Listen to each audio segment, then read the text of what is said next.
अस्सलाम वालेकुम नाज़रीन, मुदौल एक्सप्रेस न्यूज़ में आप सबका खैर मक़दम है। ज़िले निर्मल के मंडल खानापुर के मौज़े सिरजापुर में अनिल नामी एक नौजवान का बेदर्दी से कत्ल कर दिया गया। तफसीलात के मुताबिक राचरला अनिल गुज़िश्ता कुछ दिनों से एक लड़की को मोहब्बत के नाम पर हरासा कर रहा था, जिसकी शिकायत एक माह क़ब्ल पुलिस से भी की गई, लेकिन वो बाज नहीं आया और फिर कल लड़की के घर आया था, जिसको लड़की के भाइयों ने पकड़कर रस्सियों से बांधकर खूब पिटाई कर दी, जिसके नतीजे में इसकी मौत वाक़ हो गई। अनिल के रिश्तेदारों ने नाश को लेकर एहतजाज करते हुए कातिलों के खिलाफ कार्रवाई करने का मुतालबा किया, जिस पर डीएसपी निर्मल उपेंद्र रेड्डी ने एहतजाजियों को तयक़ीन दिया कि कातिलों के खिलाफ सख्त कार्रवाई करते हुए रौडी शीट खोला जाएगा।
పాత కక్షలు పెట్టుకొని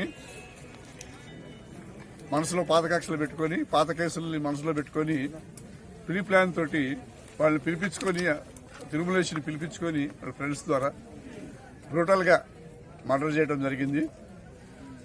ఆ నేరస్తులపైన 302 మర్డర్ కేసు, కిడ్నాప్ ఇక్కడ నుంచి తీసుకెళ్లేందుకు కిడ్నాప్ చేసి మర్డర్ చేసేందుకు కూడా సెక్షన్ వేయడం జరిగింది.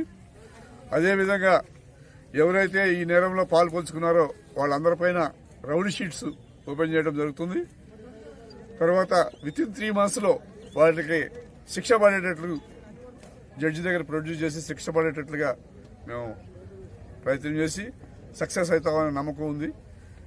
ఇది చాలా దురదృష్టకరమైన విషయం ఈ మర్డర్ అనేది. కాబట్టి ప్రజలందరూ కూడా చాలా కోఆపరేట్ చేశారు. ఈ తిరుమలేశ్ వాళ్ళ బ్రదర్ కానీ వాళ్ళ ఫ్యామిలీ మెంబర్స్ అందరూ కూడా ఈ విషయంలో కోఆపరేట్ చేశారు, మాకు సహకరించారు.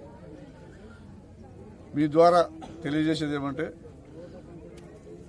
పోలీసులు మర్డర్ కేసు ఇన్వెస్టిగేషన్ చేసి ఛాలెంజ్గా తీసుకున్నారు. మన అజయ్ యాదవ్ ఇక్కడ లోకల్ ఇన్స్పెక్టర్ ఛాలెంజ్గా తీసుకుని 3 months లో శిక్ష పడేటట్టుగా చూస్తామని మీ ద్వారా తెలియజేస్తున్నాం. చెప్పండి. ప్రస్తుతానికి అయితే ఫస్ట్ 3 మీద ఎఫ్ఐఆర్ చేశాము. వాళ్ళ అమ్మ 3 మీద కంప్లైంట్ ఇచ్చింది. తర్వాత నవీన్ అని మార్నింగ్ ఇన్క్వెస్ట్ టైంలో తెలిసింది నవీన్ అని. తర్వాత మళ్ళీ ఇప్పుడు ఇద్దరు తీసుకెళ్తున్న వాళ్ళు వాళ్ళతో వాళ్ళు కలిసి చేసినట్టు మరి తెలిసింది. ఇన్వెస్టిగేషన్ చేసిన తర్వాత ప్రస్తుతానికి అయితే 4 మీద కన్ఫర్మ్ మర్డర్ చేసినట్టు. ఇంకా ఇద్దరు చెప్తున్నారు. వాళ్ళని ఎంత వరకు వాళ్ళది ఉందో చూసి వాళ్ళు కూడా ఇంక్లూడ్ చేస్తాం. ఉంటే మట్టికి ఖచ్చితంగా సాక్ష్యాధారాలను బట్టి ఇంక్లూడ్ చేస్తాం. రౌడీ షీట్స్ 4 మీద రౌడీ షీట్స్ ప్రస్తుతానికి రెడీ అయిపోయినాయి. అదుపులో తీసుకుంటాం. అదుపులో తీసుకోలేదు. వాళ్ళు అబ్స్కాండింగ్ ఉన్నారు. అఫెన్స్ జరగడం నుంచి అబ్స్కాండింగ్ లో ఉన్నారు. మేము ఒక టీం వాళ్ళ కోసమే టీం బయలుదేరింది. ఒక ఎస్ఐ ఆధ్వర్యంలో టీం వెళ్ళి సెర్చ్ చేస్తారు. రాత్రికల్లా పట్టుకుంటాం మేము గ్యారంటీగా. ఈ రోజు నైట్ కల్లా పట్టుకుంటాం. ఇన్ఫర్మేషన్ ఉంది మనకి, కరెక్ట్ ఎక్కడెక్కడ ఉన్నాయి క్లూస్ ఉన్నాయి, పట్టుకొస్తాం.